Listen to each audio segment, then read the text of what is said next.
Hi, I'm Kathy Moore, and this is Steps in a Journey. It's a class on the spiritual life, and right now we've been reading about Confessions by Augustine. But I want to tell a story first of my baptism in the Spirit. It was after my divorce, and a stranger called me. They had heard that I had gone to Medjugorje, and that I had been there Christmas 1989. And she called me to find out what my trip was like. And as we talked, I told her, I was in a lot of stress, and the stress had caused a lot of pain.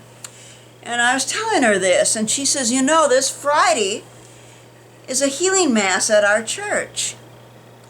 And I said, so? I don't go to mass on Friday. I only go to mass on Sunday when I have to. And so, lo and behold, here I found myself going to a mass Friday night, a healing mass. Nothing happened that I knew happened, that I was aware of. But the next day I went to visit an elderly parishioner. She had a book club that I belonged to. But I never spoke because, when the person that you love the most and who knows you the most in the whole world can't stand you, you figure no one else likes you either. And so I was very, very quiet. And Sandy said, this is the day Kathy Moore started talking. And I just talked and talked and talked and talked about this healing mass and the priest. His spirituality just flowed from him. And it fascinated me. Here was this man that was so in love with God that it radiated from him. Well, the next week, this lady that the next night was the healing mass was in Wairika, or that night it was, on Saturday night. And this time I took my two boys, and my oldest son, he was about 14 years old. He was very sick to his stomach. And so he was laying down on the pew. And the old ladies were saying, oh, look, that young boy, he's resting in the Spirit. Well, he threw up. He was not resting in the Spirit. He was sick. So anyway, that turned him really off on believing in all this stuff, unfortunately. Again, nothing happened to me that I was aware of. But this stranger lady called me again during next week, and she said on a Saturday, Our Lady has asked us to consecrate ourselves to her. We're meeting at the church. Come and join us. The church was locked, so we stood outside the church, and it was the normal consecration prayers that in every Catholic prayer book. I had read that prayer many, many times in my life, but this time I really looked at it. This prayer is this prayer is serious. Our Lady, I give my life to you. Tell me what to do. Do I really give my life to Our Lady? Will I really do what she wants me to do? Okay, I thought to myself, I'll do that. And I said the prayer. So after the prayer, this lady comes to me and she says, there's a healing mass in Grants Pass tomorrow, Sunday afternoon at 2 o'clock. And I said, so? Church is 5 minutes from my house. Why would I want to drive 2 hours to Grants Pass, Oregon to go to Mass? And she says, oh, I prayed and prayed to get this healing priest here, and now that he's here, my car's broke. And so through clenched teeth I said, "Okay, I'll drive you to Grants Pass."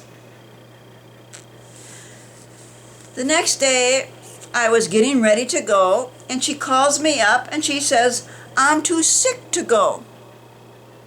It's amazing how many people are too sick to go to a healing mass. So I found myself getting ready all by myself, continuing to get ready. And I said to myself, why? And into my mind, this voice answered and said, "Trust in me." And I said, "Will I fall?" Because people fell when this man prayed over him. And I surely didn't want that to happen to me. And the priest said, and the voice in my head said, "Trust in me." And I knew now where this voice was coming from. And I says, "You know, I can believe in you, and I can hope in you, and I can love you. But you know I cannot trust you." And the voice responded, "Trust in me." And so I took off for Grants Pass. I didn't know the address. I didn't know the name of the Catholic Church. I didn't know how many exits Grants Pass has. Wairika has 3 exits, and it's a lot smaller town than Grants Pass. So I'm getting near Grants Pass, and I pass a little red sports car covered with Jesus stickers.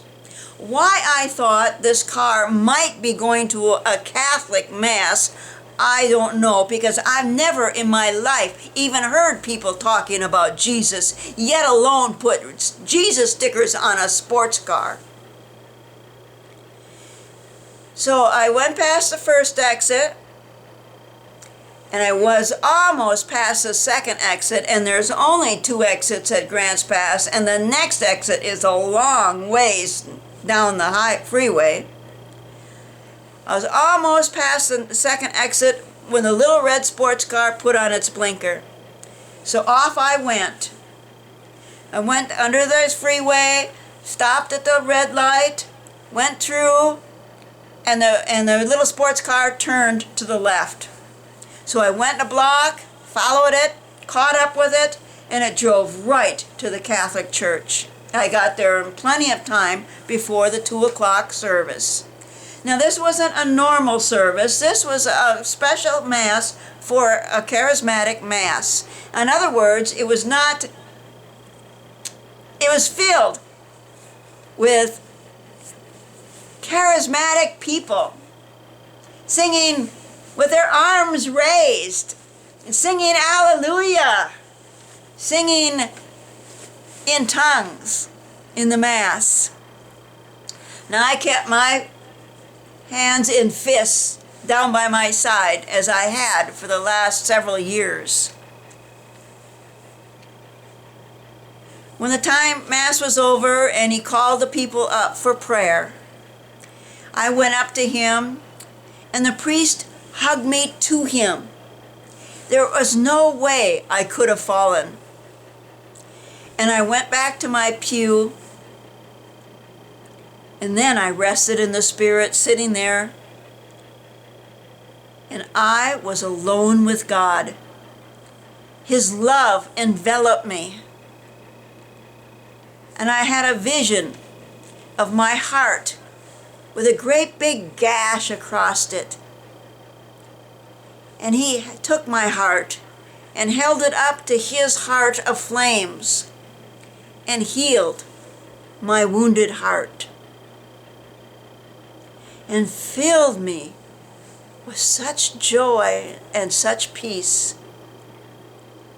And when the Lord released me, the service was over, and the priest was up by the altar on the sanctuary, and he was dancing to the closing music.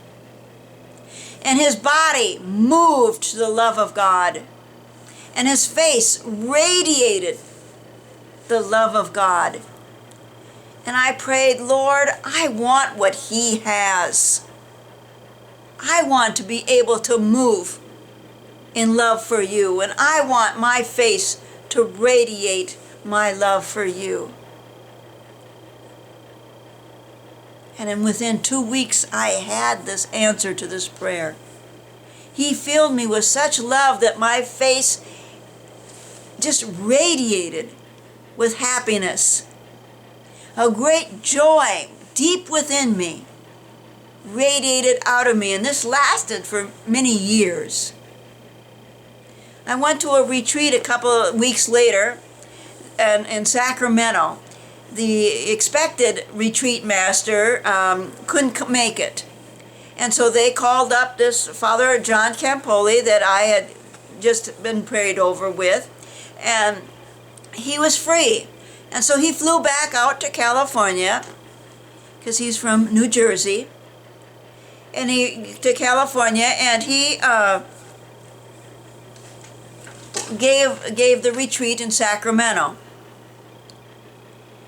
And this time when I went up for prayer, first of all, the people who registered me said, "You are so happy." And I said, "Look around, everybody's smiling, everybody's happy." And they said, "No, they aren't happy like you are happy." And this time when Father Campoli prayed over me, I didn't fall back on my own. I just could no longer stand up, and I felt like a feather. And I could feel the floor, I could hear the noise around me, but I was completely being loved by the Lord. And I didn't want to move. And I couldn't move either. I couldn't not move. I could not speak until the Lord released me and I was able to get up.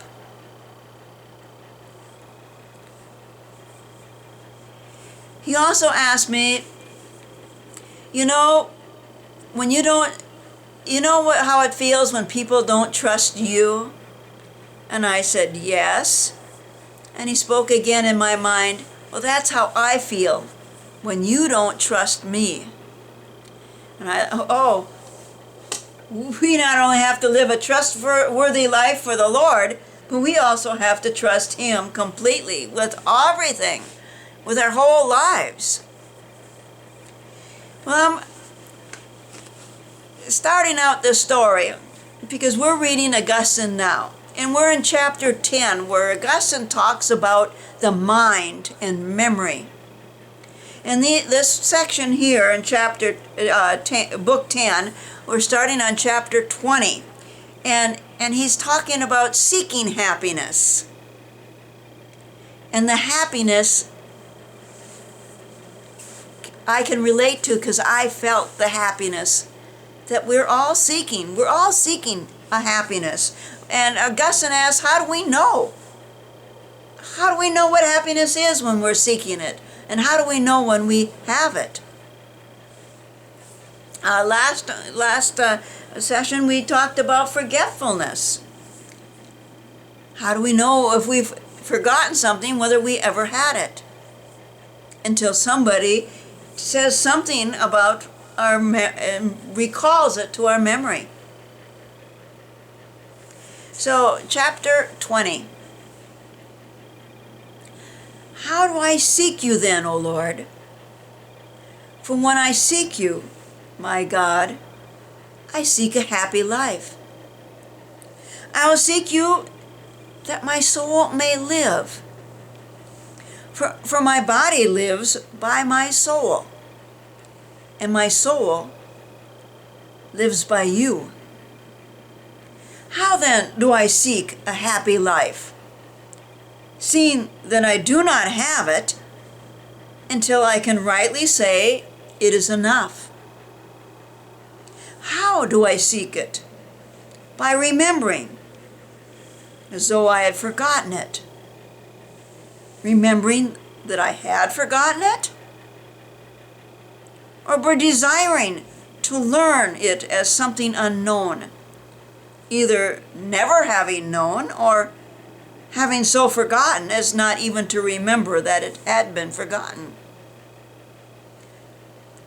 Is not a happy life what all seek? And is there anyone who does not desire it? Where have they known it so that they desire it? Where have they seen it that they love it so much? Somehow, we have it, but how, I do not know. There is indeed a way in which one has it and then is happy. And there are some who are happy in the hope of having it. These have it in a lesser way than those who have had it in very fact. Yet they are better off than those who are neither happy in fact nor in hope. Yet even these, if they did not have it in some way, would not so greatly desire to be happy. And that they do desire it is most certain. How they have known it then, I do not know.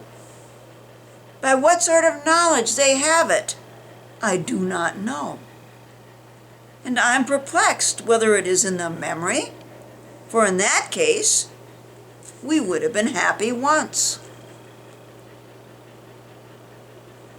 I do not now inquire as to whether everyone was happy, separately, or happy in that man who first sinned, in whom also we all died, and from whom we're all born with misery. I only ask whether the happy life is in the memory. For we could not love it if we did not know it. We hear the name and we all confess that we desire the thing, for we are not delighted with a mere sound. So if just saying, I want happiness, that doesn't make us happy just by the sound of it. And when a Greek hears it in Latin, he's not delighted, not knowing what is being spoken. But we Latins are delighted, as he would be too if he heard it in Greek. Because the thing itself, which Greeks and Latins and men of all other tongues long for so earnestly, is neither Greek nor Latin. It is therefore known to all. For could they with one voice be asked, do you want to be happy? They would answer without doubt, we do. And this could not be unless happiness itself, signified by the name, were retained in the memory.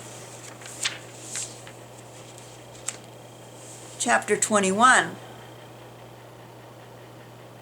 But is it the same as when one who has seen Carthage remembers it?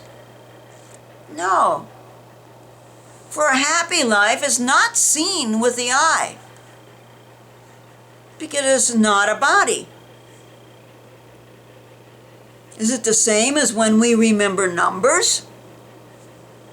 No.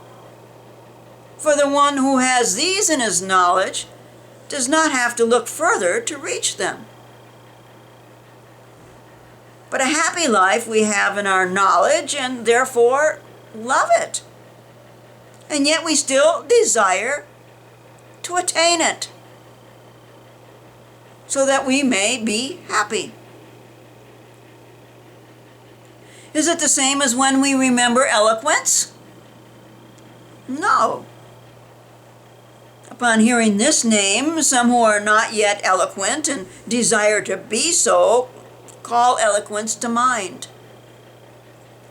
Through their bodily senses, they have observed others to be eloquent, and were delighted by it, and wanted it to be like them, though actually they would not have been delighted without some inward knowledge of eloquence, nor want it to be like them unless they were delighted by it.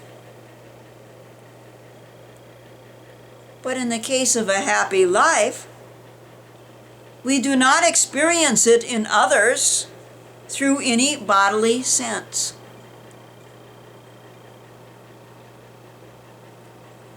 Do we remember happiness then in the same way we remember joy? Possibly. For I remember my joy even when I am sad,